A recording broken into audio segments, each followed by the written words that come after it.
Back to nursing Rani blog. तो आज के वीडियो में हम लोग चलिए डिस्कस करते हैं कि जैसे नर्सिंग कोर्स तो कर लिया, नर्सिंग कोर्स करने के बाद हमें जॉब चाहिए होता है। तो हम लोग जॉब लेने के लिए किससे प्रिपरेशन के लिए, या तो एक पॉइंट ये भी जो आरआरबी का अभी फॉर्म फिल हुआ है, मतलब आरआरबी का एग्ज़ाम कमिंग सून है, एग्ज़ाम होने वाला है।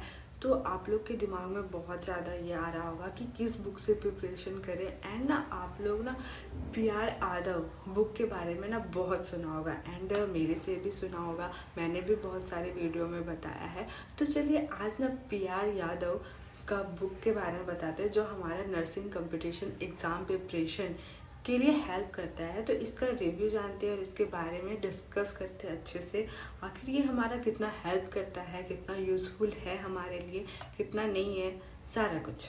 जैसे कि आपको पता होगा कि हमारा जो पी.आर. यादव है, जो नर्सिंग कंपटीशन एग्ज़ाम में हेल्प करता है, उसका 2 पार्ट था, ठीक है, पार्ट 1 एंड पार्ट 2, और अब पार्ट 3 भी आ गया। मतलब अब नॉन नर्सिंग पार्ट का भी पार्ट 1 में आपका जो रहेगा वो सारा थ्योरी बेस्ड क्वेश्चन, मतलब थ्योरी रहता है, ठीक है, सारा नर्सिंग का वो एक थ्योरी रहता है। एंड सेकेंड जो बुक होता है हमारा पी.आर. यादव, उसमें एमसीक्यू रहता है, अगर बोला जाए तो सारा प्रीवियस ईयर्स क्वेश्चन रहता है। एंड जो आपका थर्ड पार्ट आएगा पी.आर. यादव का, उसमें नॉन नर्सिंग का क्वेश्चन रहता है। तो ये तो आपको पता ही होगा कि इसके 3 पार्ट है, 1, 2, 3, ये 3 पार्ट में डिवाइडेड है ये बुक।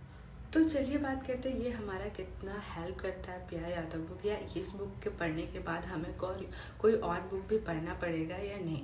तो जैसे अगर बात करें, पी.आर. यादव बुक बहुत ही अच्छा है, मतलब बहुत ही इजी लैंग्वेज में इसमें दिया हुआ है, मैं मानती हूँ। लेकिन ये बुक आपको, मतलब अगर जैसे आपको पहले जैसे कोई भी एग्ज़ाम के लिए हमको थ्योरी मजबूत करना होता है, तो इसमें जो थ्योरी का पार्ट वाला बुक है ना, उसमें बहुत ही इजी वे में बोला जाए तो इजी लैंग्वेज में दिया हुआ है, जो कि आप पढ़ के आराम से समझ सकते हैं। ये इसीलिए इम्पॉर्टेंट है। इसके बाद इसका अगर दूसरा बुक का बात करें कि जो इसमें मल्टीपल क्वेश्चन रहता है, मतलब एमसीक्यू का जो पार्ट बुक रहता है, उसमें क्या, तो अगर बोला जाए तो इसमें एमसीक्यू के ना सारा प्रीवियस ईयर्स, मतलब जो प्रीवियस ईयर्स क्वेश्चंस पूछे गए हैं वो सारा ही आप देखोगे तो उसमें लिखा होगा डीएसएसबी का इतना ईयर का है, या ये एम्स का इतना ईयर का क्वेश्चन पूछा गया है, या आरआरबी का, ऐसे उसमें साइड में ना लिखा रहता है। तो अगर बोला जाए तो इसमें जो बुक होता है आपका मल्टीपल क्वेश्चन, मतलब एमसीक्यू जो बुक होता है, इसको आप ना प्रीवियस ईयर क्वेश्चंस भी बोल सकते हैं, मतलब प्रीवियस ईयर्स क्वेश्चंस बुक भी आपके पास एक है।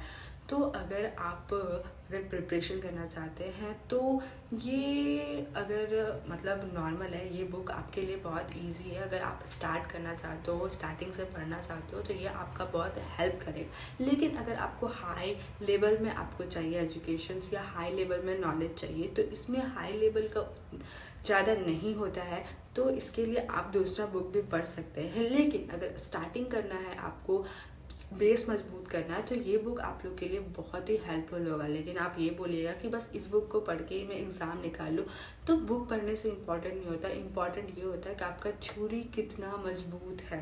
तो बुक्स तो हमारा हेल्प करता है, लेकिन इम्पॉर्टेंट है कि हम उस बुक्स को कैसे पढ़ रहे हैं, उस थ्योरी को अच्छे से, मतलब कोई भी बुक का हो, चाहे आपको कोई भी बुक आपको पसंद है, पहले तो थ्योरी मजबूत करना बहुत ही इम्पॉर्टेंट है। कोई भी कंपटीशन एग्ज़ाम को निकालने के लिए विदाउट थ्योरी ना ही आपको एमसीक्यू जो क्वेश्चन है वो सॉल्व होगा। इसीलिए कोई भी बुक पढ़ने से पहले आप पहले थ्योरी मजबूत करिए। एंड अगर बात करें कि पी.आर. यादव बुक का जो थ्योरी बेस है वो आपका स्टार्टिंग के लिए बहुत ही अच्छा है। उसके बाद ही आप अगर हायर के लिए, अगर मैं बोलूँ तो मेरे प्रेफरेंस से अगर बोला जाए तो पी.आर. यादव बुक अच्छा है।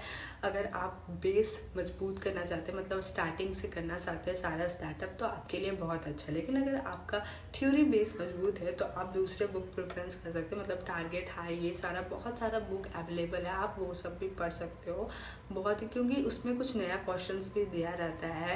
और पी.आर. यादव में बोला जाए तो बस प्रीवियस ईयर्स क्वेश्चंस ही रहते हैं, कुछ नया रहता है। तो ये आपको हेल्प करेगा, बट इससे ज़्यादा और भी बुक अगर आप प्रैक्टिस करोगे तो आप लोग के लिए बहुत ही ज़्यादा यूज़फुल होगा। चाहे वो आरआरबी का एग्ज़ाम ही निकालना क्यों ना हो, या डीएसएसबी का एग्ज़ाम, या एम्स नॉर्सेट आप निकालना चाह रहे हो। तो आई होप आप लोग के लिए ये वीडियो बहुत ही यूज़फुल हुआ होगा। एंड जो पीआर यादव के बारे में, बुक के बारे में मैं रिव्यू समझाना चाह रही होंगी, आप समझ गए होंगे। मिलते हैं नेक्स्ट वीडियो में, तब तक के लिए बाय बाय।